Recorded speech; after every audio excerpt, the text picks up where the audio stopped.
भ्रष्टाचार के आरोप में रिमांड पर हैं। अतः अब यह साफ हो गया है कि आम आदमी पार्टी में भ्रष्टाचार एक आम बात होती चली जा रही है और उसे नित नए खुलासे होना भी बहुत आम बात हो रही है। अब कोई खास बात नहीं रह गई है। और जिस प्रकार से मंत्री, उपमुख्यमंत्री और नेता संसदीय दल उत्तरोत्तर भ्रष्टाचार में आरोपित होते चले जा रहे हैं, उससे मैं कहना चाहूंगा कि यह कट्टरता का किरदार पूरी तरीके से तार तार हो रहा है। यहां पर हम यह भी कहना चाहेंगे कि जिस प्रकार के अनर्गल निराधार आरोप आम आदमी पार्टी लगाने का प्रयास करती है, तो हम यह भी स्पष्ट करना चाहते हैं कि न्यायालय ने जो निर्णय दिया है उसमें स्पष्ट रूप से, अब देखिए बहुत साफ है, पैसे का लेन देन, चुनाव में उसका प्रयोग, और उससे गंभीर बात है, साक्ष्य ये आए हैं कि पॉलिसी में चेंज इस आधार पर किया गया है और यह चेंज नीतिगत है। नीतिगत है तो इसका मतलब पूरी पार्टी इसमें इन्वॉल्व है, विषय सिर्फ संजय सिंह जी का नहीं है। इसका मतलब हो गया कि नीतिगत निर्णय में पूरी पार्टी इन्वॉल्व है। और मुझे लगता है यह शराब का घोटाला तो इनके लिए वैसा बनता चला जा रहा है कि एक तरफ इन्होंने पॉलिसी विड्रॉ की। मैं इस बात को पुनः रीएम्फसाइज करना चाहता हूं, सीबीआई इंक्वायरी शुरू होते ही पॉलिसी विड्रॉ कर ली। क्यों विड्रॉ किया अगर सब कुछ सही था? और विड्रॉ करने के बाद आप उसको डिफेंड भी कर रहे हैं और डिफेंड करते हुए आप उस दलदल में धंसते हुए चले जा रहे हैं। क्योंकि जैसे कर्म किए हैं आम आदमी पार्टी ने, अब वो पूरी चुनौती के साथ उनके सामने आ रहे हैं। यहां पे मैं स्पष्ट करना चाहूंगा कि कल राउज एवेन्यू कोर्ट ने अपने निर्णय में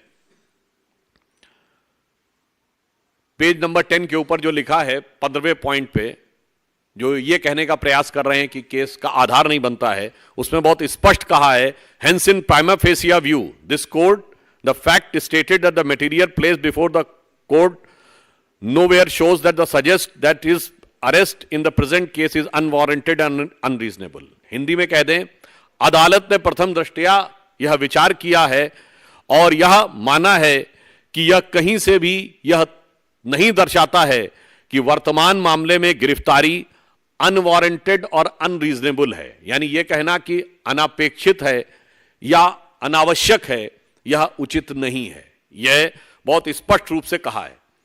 आगे भी अगर आप देखें तो पेज नंबर 11 पे बहुत साफ साफ अदालत ने कहा है कि in the prima fascia appears that the material placed before the court that this amount was delivered at the residence. यानी उन्होंने स्पष्ट कहा है कि जो आरोप लगे हैं उसके इलेक्ट्रॉनिक साक्ष्य सामने आए हैं कि आरोपी और नेता की भेंट हुई है। भेंट होने के बाद जो आरोप है पैसे की डिलीवरी का, वह अभी इलेक्ट्रॉनिक साक्ष्यों के साथ मेल खाता हुआ नजर आ रहा है। अब मैं आपसे एक और पॉइंट कहना चाहूंगा कि जजमेंट के पॉइंट नंबर 13 को अगर आप पढ़ें पेज नंबर 12 पे, तो उसमें अंतिम 2 लाइनों में कोर्ट ये कहता है, though the veracity of these statement will be tested during the course of trial only but for the purpose of investigation and such statement has to be believed and taken into consideration. उन्होंने कहा कि वास्तविकता में दोष का निर्धारण जांच के बाद होगा, पर प्रथम दृष्टया जो साक्ष्य हैं वो विश्वास करने योग्य और कार्रवाई शुरू करने योग्य नजर आ रहे हैं। तो अब इसमें कोई किंतु परंतु का स्कोप नहीं है। आगे भी बिंदु क्रमांक 14 में कोर्ट कहता है, the material placed before the court and its direct nexus with the activities pertaining to the proceedings of the crime and the present case by way of receiving the above amount of rupees 2 crores have been shown his sustained and custodial integration appears necessary। अर्थात न्यायालय यह कह रहा है कि जिस प्रकार के साक्ष्य आए हैं उसमें पैसे के लेन देन को लेकर जो तथ्य सामने दिखाई पड़ रहे हैं उनके अनुसार यह हिरासत में रखकर पूछताछ नेसेसरी अर्थात आवश्यक प्रतीत होता है। मुझे लगता है कि अब इसके बाद जो आम आदमी पार्टी जो भारत की राजनीति में मूल्यों की राजनीति स्थापित करने का दावा करके आई थी, वो सबसे मूल्यहीन पार्टी दिखाई पड़ रही है। और मैं कह सकता हूं कि दिल्ली की जनता आज अपने को ठगा हुआ महसूस कर रही है। और इसके साथ मैं यह भी कहना चाहूंगा, अब एक के बाद एक नेता जिस प्रकार से उभरते चले आ रहे हैं, इसमें तो ऐसा लगता है कि दारू के दरिया में पता नहीं कितने डूबे और उतराए हुए हैं। और मुझे तो वो पुराने गीत की पंक्ति याद आ जाती है, एक निकल रहा है मंत्री, फिर दूसरा डिप्टी सीएम, फिर तीसरा संसदीय दल का नेता, और अभी आगे अल्लाह जाने क्या होगा आगे। तो मुझे वह पंक्ति याद आती है, जिसको देखो वही आज मदहोश है, आज तो ये दीवाना गजब ढा गया।